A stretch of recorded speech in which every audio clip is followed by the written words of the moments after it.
श्री शिवाय नमस्तुभ्यम। हर हर महादेव। देखिए आप सभी को पता है गुप्त नवरात्रे प्रारंभ हो चुके हैं और आज गुप्त नवरात्रे का तीसरा दिन है, यानी तृतीया तिथि है। देखिए आज का सोमवार का दिन है। सोमवार का जो दिन होता है वो भगवान शिव को अत्यधिक प्रिय होता है और जो नवरात्रे चल रहे हैं वो माता को समर्पित होते हैं। देखिए आपके जीवन में अगर बहुत ज़्यादा कष्ट है, दुख है, तकलीफ है, काम बन नहीं रहा है, नौकरी नहीं लग रही है, तो नवरात्रों के दिनों में जो सोमवार पड़ रहा है उस दिन आपको कुछ उपाय जरूर करने चाहिए। देखिए हम अपनी वीडियो में आपको 4 उपाय बताएंगे, इनमें से आपको जो भी आसान लगे वो आप कर सकते हैं। पूज्य गुरु जी की कथा सुनकर समझकर समझाने का पूरा प्रयास करूंगी, इसलिए वीडियो को अंत तक जरूर देखना। और अगर आप भगवान शिव के अनंत भक्त हैं और माता रानी की कृपा पाना चाहते हैं तो चैनल को सब्सक्राइब जरूर करना। चलिए चलते हम पहले उपाय की ओर। पहला जो उपाय है वह बहुत ही आसान उपाय है, बहुत ही सरल उपाय है आपकी मनोकामना पूर्ति के लिए। देखिए आपको करना क्या है, आपको लेना है थोड़ा सा शहद।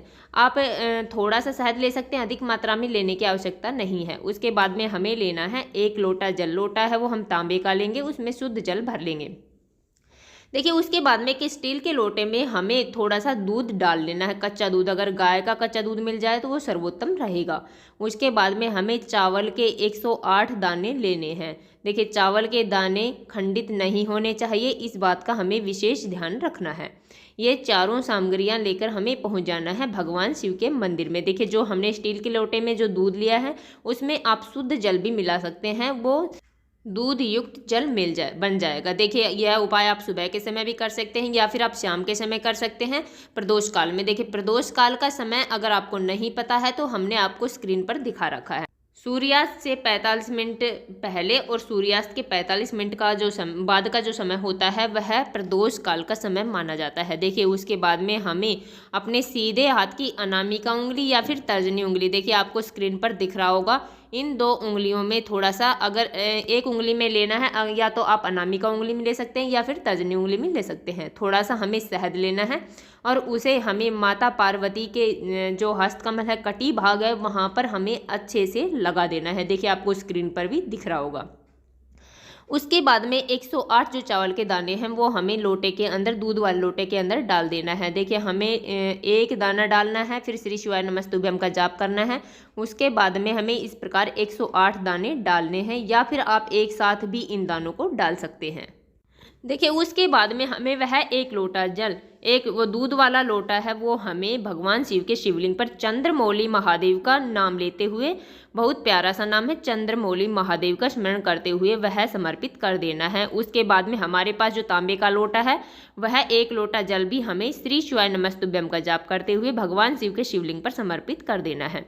देखिए छोटा सा उपाय है परंतु बहुत ही अचूक उपाय है। आज के दिन आपको यह उपाय जरूर करना चाहिए। अब चलते हैं हम दूसरे उपाय की ओर। दूसरा जो उपाय है वह शिव और शक्ति का उपाय है।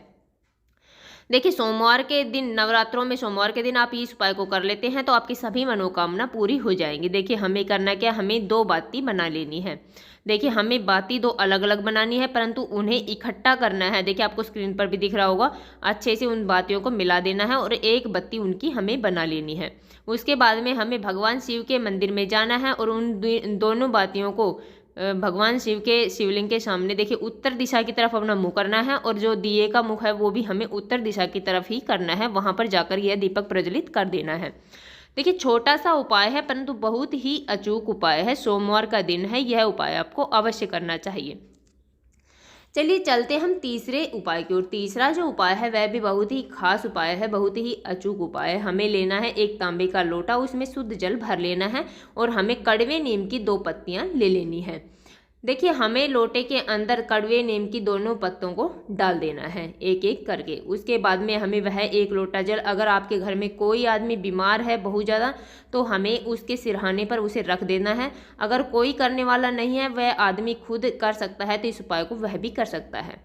वहाँ पर रखने के बाद में पूरी रात वहीं रखे रहने देना है। उसके बाद में सुबह उठने के बाद में एक बेलपत्र लेना है और उस लोटे वाले जल में हमें वह बेलपत्र भी डाल देनी है और उस 1 लोटे जल को हमें लेकर जाना है कड़वे नीम के पास। देखिए हमें उसी नीम के पास जाना है जिसके हमने पत्तियां तोड़ी थी। देखिए कड़वे नीम में अगर हम यह जल डालेंगे तो यह सभी बीमारियों का नाश करेगा। देखिए हमें यह 1 लोटा जल कड़वे नीम की जो जड़ है उसमें हमें समर्पित कर देना है। उस जड़ के पास जो मिट्टी गिली हुई है, अगर बीमार आदमी स्वयं कर रहा है तो उस मिट्टी का हम वहाँ पर तिलक लगा लेना है, और अगर उसके नियमित कोई और यह उपाय कर रहा है तो उसे थोड़ी सी मिट्टी घर लेकर आनी है और उस व्यक्ति के जो बीमार है उस व्यक्ति के माथे पर हमें तिलक लगा देना है। बस इतना सा उपाय करना है। यकीन मानिए बहुत ही अचूक उपाय है, यह उपाय आपको जरूर करना चाहिए। अब चलते हैं चौथे और अंतिम उपाय की ओर। चौथा जो उपाय है वह बहुत ही आसान उपाय है मनोकामना पूर्ति के लिए। देखिए हमें लेनी है 3 बेलपत्र। ध्यान रहे बेलपत्र वो खंडित नहीं होने चाहिए। उसके बाद में हमें लेना है 1 लोटा जल। लोटा है वो हम तांबे का लेंगे, उसमें शुद्ध जल भर लेंगे। उसके बाद में हमें ये सब सामग्रियाँ लेकर हम पहुँच जाना है भगवान शिव के मंदिर में। देखिए वहाँ पर जाने के बाद में हमें 1 बेलपत्र लेनी है और भगवान शिव के शिवलिंग पर जो माता अशोक सुंदरी का जो स्थान होता है वहाँ पर वह 1 बेलपत्र समर्पित कर देनी है। चिकना वाला साइड है वो नीचे की तरफ होगा, डंडी का मुख जलाधारी की तरफ होगा। उसके बाद में भगवान शिव के शिवलिंग पर जो माता पार्वती का हस्तकमल है, जो कटी भाग है, वहाँ पर 1 बेलपत्र हमें समर्पित कर देनी है।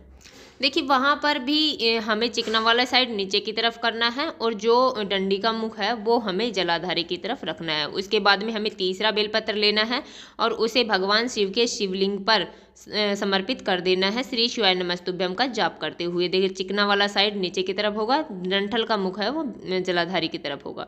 उसके बाद में हमारे पास जो 1 लोटा जल है उस 1 लोटे जल में से थोड़ा सा जल हमें पहले हमने बेलपत्र जो समर्पित की थी वहाँ पर समर्पित कर देना है। उसके बाद में हमने जो दूसरे बेलपत्र जो समर्पित की थी वहाँ पर हमें थोड़ा सा जल समर्पित कर देना है।